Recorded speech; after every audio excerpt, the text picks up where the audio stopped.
This podcast is brought to you by Blossoms PPC, your trusted partner for promotional apparel and uniforms. Since 1998, we've been manufacturing high-quality t-shirts, caps, and bags in bulk with competitive pricing and timely delivery. Visit www.blossomspc.com for more details. Because I think one criticism of Rolex has always been, the inability to buy to buy a watch from the store directly because of the whole waitlist thing. Yeah. Is that why there are a lot of dealers who've come up with a lot of these high-end watches? Yeah, but see, there are a couple of dealers who I know who like to do only Rolexes. But they're not watch dealers, they're Rolex dealers. You can call them only Rolex dealers. They're forte, as they call it. I mean, if you really are a good salesman and you're trying to sell watches, you should be able to sell a HMT. I've sold HMTs when in the incubation period of timepiece traders. I've sold HMTs also. Like I've sourced an HMT for someone. I've sourced a small old Casio for someone. And I've sourced freaking Pateks for people. You've got to be able to reach on both ends of the spectrum. Then you're a watch dealer. So I think sourcing is very tough, right? Like as he said, like even with Rolex as a waitlist. So do you have any off the market ways of sourcing the watches? There are. What They're called shelling out money. You gotta shell out money, and then that's why you see my t-shirt says no waitlist at the back. Yeah. It has a slash behind it. So, and the unauthorized dealer?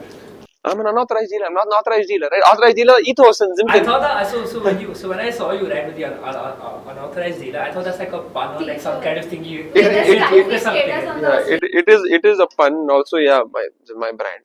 It is a pun because there's no word as unauthorized dealer as such. We're grey market dealers, but the opposite of there's no opposite for authorized dealer. But that if you try to find the right meaning, it will be not so legal dealers instead of authorized, right? So we call it unauthorized. Yeah, it's a pun. It's a pun of sorts where we're not authorized to sell it, but we will sell it the most authentic shit, and we are very hell bent on making sure things are authentic. Authenticity, making sure it's on the right timeline, making sure clients don't feel like, see, if you have the money, I can't make you feel like, you have to come and wait in line and then get that watch. I'm not going to. And I hope Rolex does that forever, because that hurts their ego, and then they come to us. Yeah. It's like walking up to a very good looking female and be like, I like you. And she says no. So you go around, you find the next best thing. We are the next best thing after that. But they are not the best thing, we are the best thing. We're making your dreams come true at least. I have a question. So, again, you have a lot of watch dealers online. Yeah. Is there a resource? So when we were researching again for the podcast, we couldn't find much online.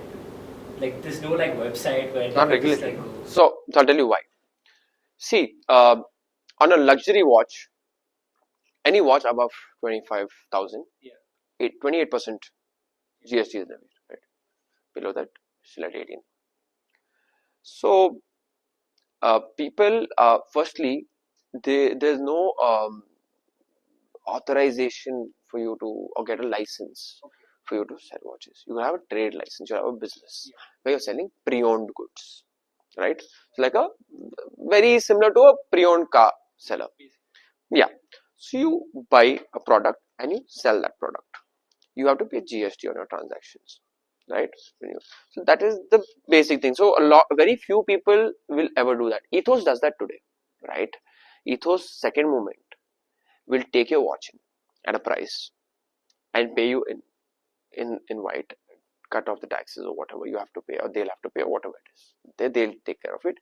But see, there it's very difficult for a person to do business in our industry like that, because here they have huge markups, humongous markups. I'm talking about markups in lakhs.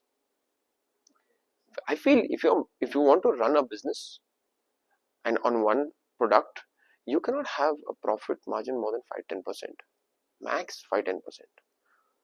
Okay, 5% is the way to go. If you're doing 10%, it's a very good deal, right? Because the market today, when you give money to someone as investment, 2.5 to 3% is max you're going to get from a legit source. If you're doing 5 to 10%, also a big thing. 10% is a very huge thing.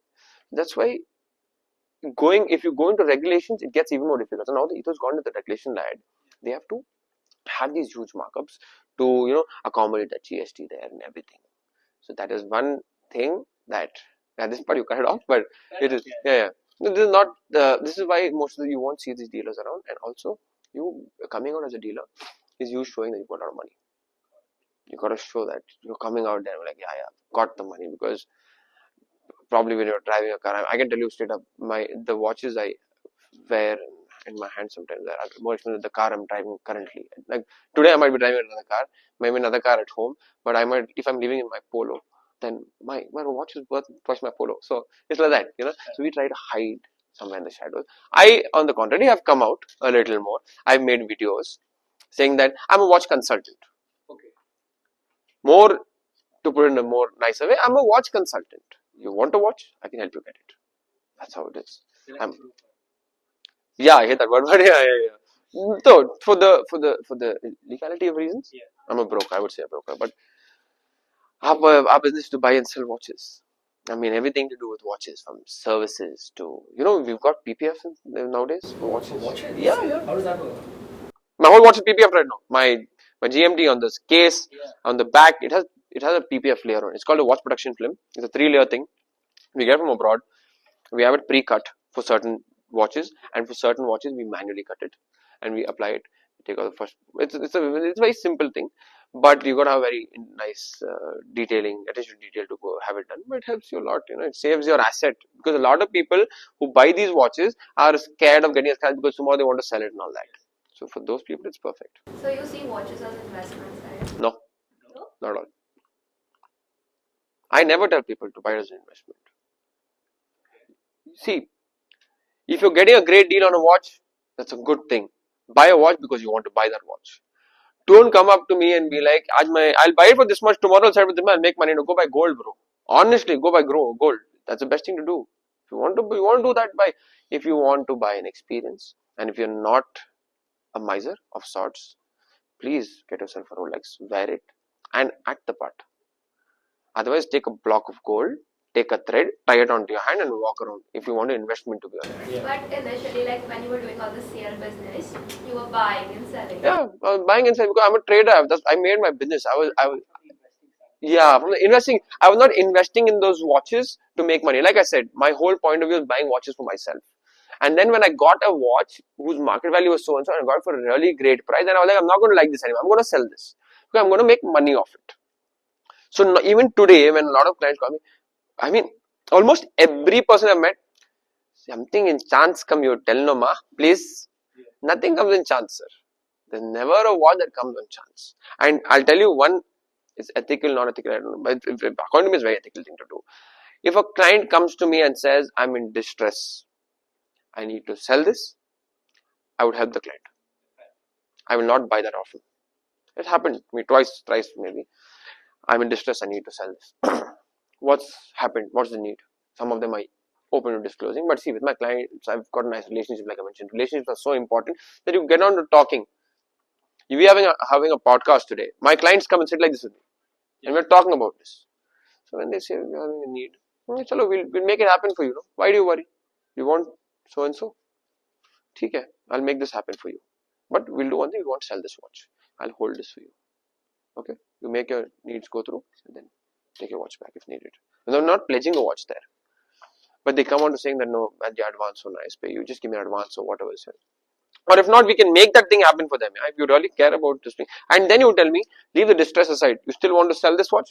Yeah, I still want to sell this watch. Okay, then we'll go ahead with it. If this is something that you really value, you really love, it's a watch, and watches carry emotions. Trust me, my first luxury watch was a Tudor Pelagos.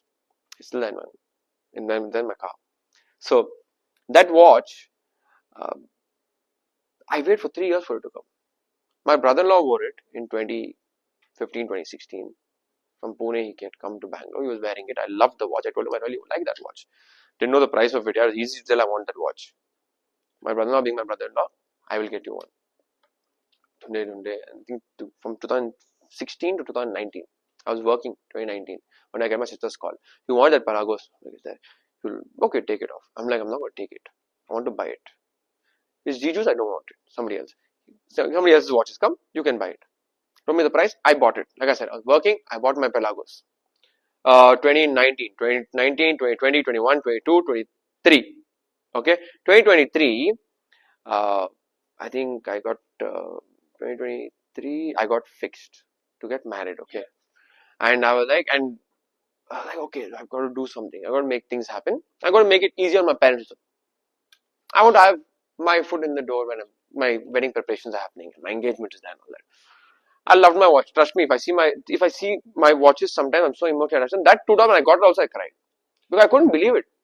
I had a tear rolling down my cheek because I didn't know I had it in my hand, right? And when it can be anything. None. You might want something, you might wait for it. When it comes to you, that's unbelievable. When I went to Bombay in BKC, there's a Ferrari store. I always told the day I come across a Ferrari, I see a Ferrari, I'll cry. I started crying. I saw it in person. So my Tudor came. I was about to get married. And okay, I think I need to part ways with this. I parted ways with it, bro. I parted ways with it. Sold a watch. A couple of days ago, the person I sold the watch to called me. I need to service this watch. Something's happened. I'm like, okay. I ran to his house, bro, to get the watch. It's not running. It's gone for service, but it's come back to me now. I held that watch again. I'm like, I miss this. It's a beautiful thing. But then I got rid of my Tudor because I needed something at that point of time, and nobody like me was there in the watch industry to help me out back then to make things happen. And by God's grace, I've got watches worth tenfold of it and more pretty and better looking. But then that's still that watch, no, it holds a special space in my heart. So yes, first luxury watch with my Tudor. But I would say never see your watch as an investment. Buy them at good prices. Reach out to the right people. See, in every industry there are people who can scam you and con artists and all that. But when you have, suppose my business model is if I sell you something, I'm going to buy it back also. So I make sure the price I'm going to give it at, I got to buy it back at the right price. So if I give it a huge markup and then I buy it really, it's a shit deal. I don't want to buy. Not a nice deal. I'm not going to buy it from him. I'm not going to sell it. So because we have these things in place like buybacks and all that, we make sure we're giving the right price while buying and selling. So when you meet a dealer like me, we can make things happen for you easily, right? When you want to sell your watch or buy your watch, in instances like this, you get the right value. So get the right value, you need to have a right person around you. That's the only thing. So based on what you've told me now, like, I don't know, I remember this ad. It was like a really good Patek ad from 50s that I came across on Instagram. Yeah. So it's, have you heard of Patent by David? Value table guy. Yes. Yes, I think it was on his on his YouTube. So he was talking about Patek, and he mentioned this thing about how Patek had this ad once upon a time. Okay. Where they essentially said that when you own a Patek, you don't actually own it for yourself. You're merely holding on to it for the next generation to come. And I heard that, and I swear to God, I felt like goosebumps. So and based on this, I don't know why, like if you look at like India, like women have a certain thing towards like their jewelry, like the jewelry that's passed on, their mothers give it down to them. And all I can think of now is just I want to get a watch like that, which I can pass on to my son, and he can pass down to his. Well, that's an experience. See, we see it in asset. Anything can be an asset, right? My grandfather had this card holder. Okay, it's an ancestral asset to me. It was passed on. It does not have monetary value. It has a lot of emotional value to it. That's an asset to me. So that things can be seen an asset, but watches are an experience. I'm sitting here today wearing a watch that gives me my own different kind of confidence. I'm going to another meeting tomorrow. I might be wearing another submarine, or I might be wearing a day. Depends on where I'm going. If I'm wearing a suit, I might wear a certain different kind of watch. But it's an experience. It's something that adds value to you. It can't be something that gives you monetary value right away. Then that is, please don't buy watches. Please, I can tell a lot of people, don't buy watches for the value of it. Buy watches because you really saw something in it, something unique in it. The color scheme, the movement, the strap, the case size, the case shape, the heritage of the brand, your dreams. It's a lot of my clients, I've told a lot of youngsters, 27, 26 years there, you want to buy a Rolex, hold it off. I can make money, I can sell it to you right now. You make money. Is this celebratory? If it's celebratory, buy it for yourself. Buy a Rolex to mark a certain achievement in your life. You'll never part ways with it.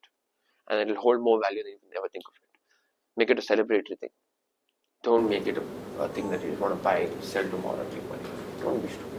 So yeah, you've got to give the right advice to people. And when I give them, a lot of my clients have wanted persons didn't need to buy also. A lot of them have, so I'm buying $1, I bought 2 Omega and got back home also. What do you think is a great first watch?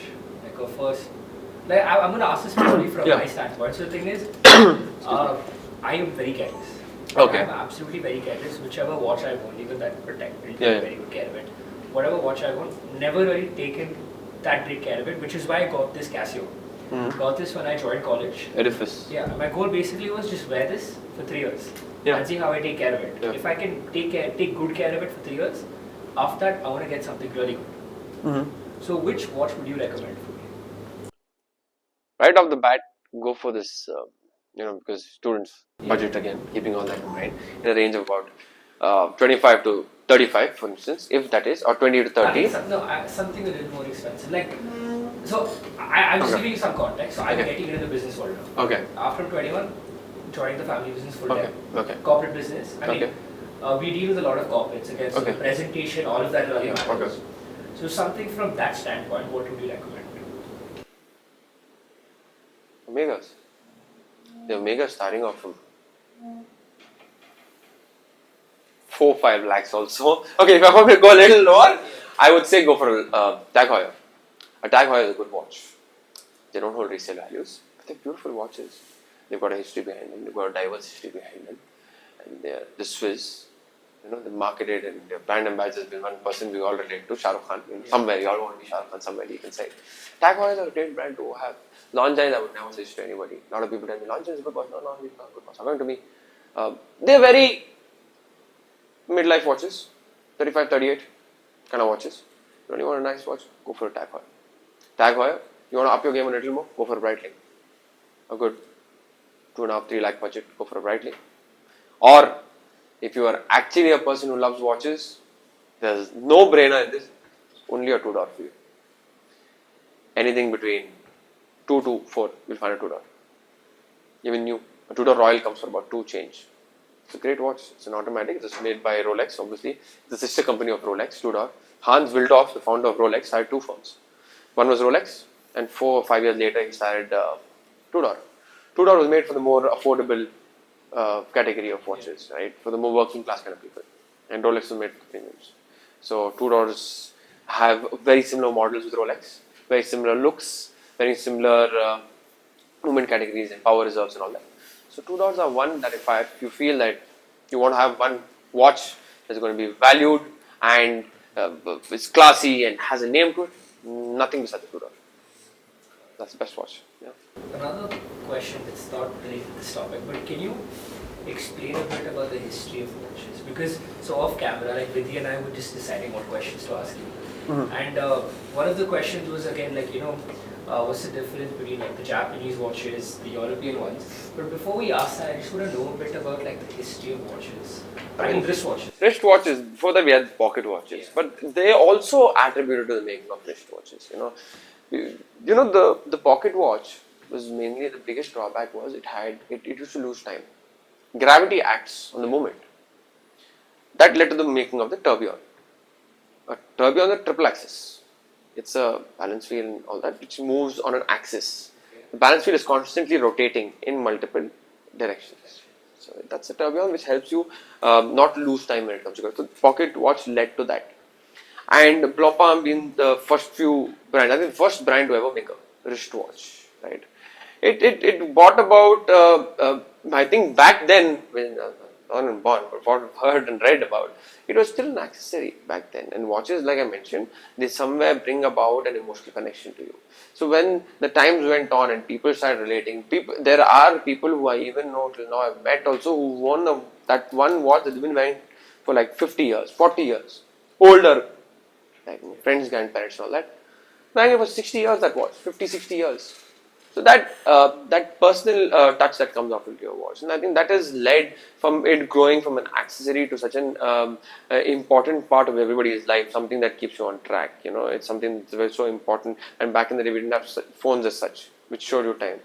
So timing was, I think, the most important thing when it came to business meetings or being anywhere, and that led to the watch industry watches going up. But in watch industries in general, how it became so valued, if you ask me today, it was a whole, I think this Rager was bought about by Rolex.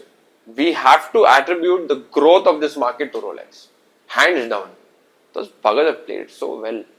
They will make you wait for that one thing that you're holding money for is right in front of you in a case. They will not take it and put it in your hand also. You just can't walk into Rolex and be like, I want to try that watch on. No, sir, it's an exhibition piece only. They're not going to show it to you. And that has led us also to not let people put watches on their hands. If you're not a very dear client of mine, I know you're a finicky guy. You can't walk into my office and be like, I want to try that watch in your hand. You're not going to get to hold it. You're going to get a picture, and then you're going to get an appointment if you're honest. If you seem like the honest kind of guy who's going to buy this watch. I mean, I'm into watch dealing, but I don't have a store. We have a proper office setup, a luxury office setup, where you need an appointment to walk into my office. And when you come there, we'll know what you're looking for, and we keep another option beside it.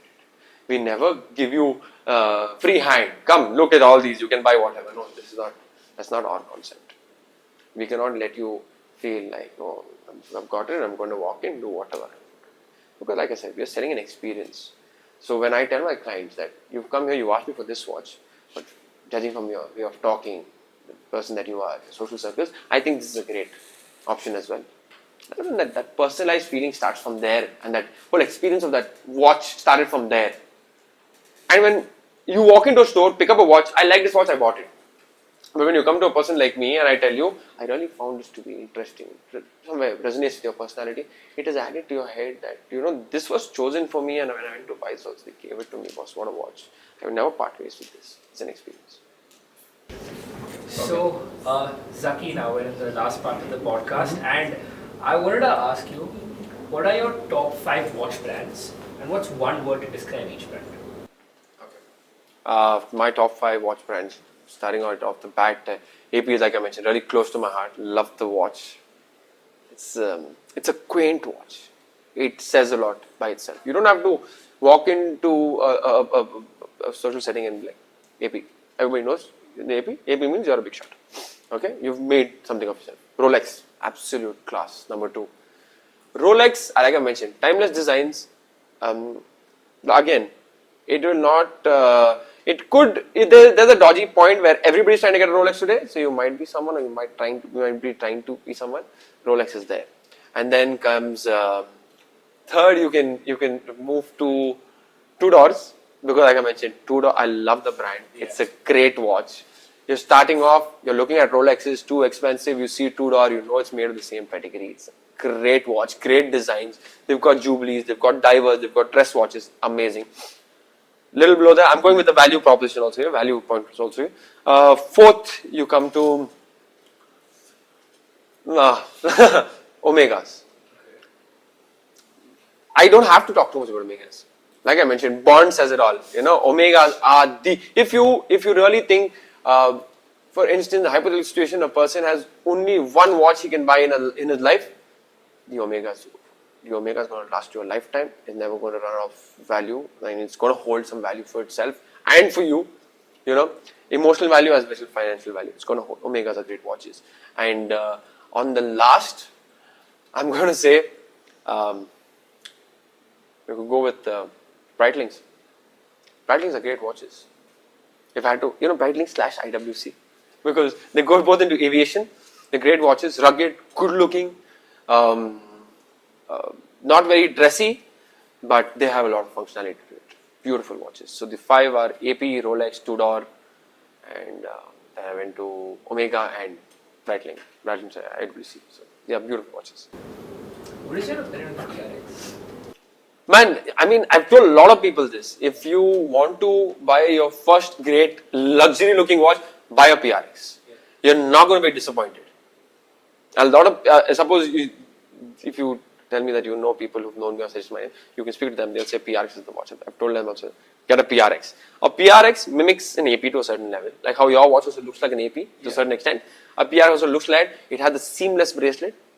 Okay, a bracelet that runs through, and it's so beautiful, such a nice, such a great watch with a perfect movement. It's got the Powermatic 80 movement, 80 hours power reserve, which is It's a power packed watch, man, for the price. A price point of, I think it's started at 62, 59, 62, 66, and I think it's 69 now. Yeah, 69 right now. Quartz are not something we talk about too much, but quartz are the most accurate watches that are made. There's nothing like a quartz watch in timekeeping, but you want character to it, you want a heart beating inside it, it's an automatic. So the Powermatic 80, absolute. The chronograph is what, 1.8, right? Yeah, 1 point change. Is it worth it? The chronograph is a Why would you pay so much for Tissot? Tommy told me the other day, we've got a Tissot coming 1,26,000 something. Why would you pay so much for a Tissot? I'll get you an old Breitling for that much. And in speak and span condition. I mean, I am a person who always tells people, buy the watch with the most value to it. Value proposition should be that you're spending your hard-earned money, get something that looks the money. You're paying $1 lakh, it should look like a lakh's watch. If it's a lakh and it's got Tissot brand on it somewhere, we still associate Tissot, Seiko, Certinas are on the same level. Yeah. Hamilton and all that. Not even Hamilton, little step higher. Tissot, Seiko, Certina, a couple of those watches. And then you've got your Hamiltons, and a couple of other watches. Tissot's no, 180, too much. PRX, great watch. Nothing like it. There's another one called Citizen, what was it called? The new launch by Citizen. It's a beautiful automatic, man. It's got a presidential bracelet, like the date, and it's got colors in it. It's got blue reds in it. Automatic, it's beautiful. Price point of 39,000 bucks. That's a great watch to have. So yeah, that. We've got a lot of information about watches now. Yeah. I personally am not into watches, but after this conversation, I'm so intrigued about the watch world. Yeah, I'm glad you are. I mean, don't become a watch trader. Not disappointed. So, there's not disappointments in it. Overall, Yeah, how is the industry? Like, how competitive is it? It is very competitive. It is, like I mentioned, it's an industry made of human beings, man. Yeah. Everybody wants, one-upsmanship is then everybody. You're selling a Rolex, I'm selling a Rolex, I'm selling same Rolex, my Rolex better than yours. Why? Because my Rolex has this. Every Rolex buyer, seller has the same thing. My Rolex is a special Rolex because it has this on our market, has that. Everybody, their watch is special and it's competitive because everybody's trying to sell it. When you get ethical with your business, you stop undermining your fellow dealers. You start, because see, it's a small industry. Okay? Bangalore is not a very big city according to me right now, because the industry, our industry here also, the clientele also is concentrated. Yeah. Okay, it's somewhere there. We all know somewhere that so and so high net worth client is there. We all know who's his dealer. When that person calls me on a certain day and says, I'm buying this watch, and I know from who he's buying, and I'm getting at this price. I have never told them, I'm going to get you at a better price. Yeah. Wait. I've rather told them, he's a very good guy. If you want, I will negotiate on your behalf with him. He will cut off like 20, 30, 40, whatever for me. You buy it at that price for me.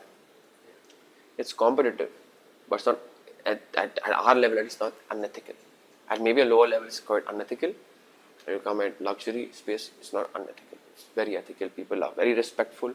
And yes, when you're dealing with such watches and such money and such clients, somewhere you start understanding the importance of being a gentleman and having the right things in the right place. So yes, the industry is a great place to be. So again, it's a very connection Based, yes, I've told you this, your network is your net worth. If your network is good, you're great. I mean, everybody is around me, I'm one for tea in the night and all that. I go every night, no matter what, I go out to meet people. And wherever I go, by God's grace, I've got so many friends, I continuously meet people. And a lot of people with me get irritated. You come out with us and meeting so many people, what is the point, That's not the thing. I am a social person. It has somewhere added to me as a person. The way I talk, the way I dress, the way I walk, the way I eat is all because of people I've been around and what I've learnt. And this just made me today. Yeah. If I've got a hell lot of contacts, it's because I talk to people, I keep up with people. That's important. What differentiates you from animals? You're the part that you can also be social. You're social, you can speak. You can let your emotions out, you can talk, create relationships. If you don't have, every business needs relationships. And if your relationships are not in the right place, and if you're thinking you want to hold a huge inventory, or you've got a lot of money and you've got your arrogance, there are other fishes in the sea. There's always another crocodile out there. There's somebody, the bigger sharks. And always, you have to acknowledge the fact that there are people who are bigger than you. If you think in your head, I am Shahid Kapoor from Farzi, I can do whatever I want to, I'm the Gabru, that doesn't work. You have to have that modesty and humility inside you. Even if you become Ambani, you should have your humility. Otherwise, there's a downfall that's waiting for you. Everybody grows. You either grow and die, or you have a downfall before you die. So you would rather, have a slow trajectory towards growth, not a super fast one which is going to inevitably fail. So have your net worth in place, value relationships, value people. I think the most important thing is value the things that you already have, and especially because it's a podcast in St. Joseph's, I would say that we are all in a place, y'all are all in a place today where you're trying to figure out things, what's going to happen in the future. Nothing is too certain with you. Some of them will say, we don't have capital enough to start a business. Some of them will say, I'm going right towards the corporate life or whatever it is. No matter what it is, take a moment, breathe in, look at what's around you, be grateful for what you have the gratitude, and then from there onwards things will fall into perspective. I mean, I say to a lot of people, your biggest wealth is your family, the people who care for you the most. Think about them right, and then you'll be an ethical person. Just treat everybody in your business also the way you would want your family to be treated by an outsider. For instance, if your brother was going to buy something from someone or something, how you want to treat them. Have these things in place. Be grateful for what you have, and things will fall into place. Yeah, that's all it is. So yeah. I think words are wisely said. Yeah. Thank you so much. Zaki. Thank you so much for having me. Yeah, it was great to be in conversation with both of you all. I mean, wish you all the best. Thank you so much. I had absolute great time.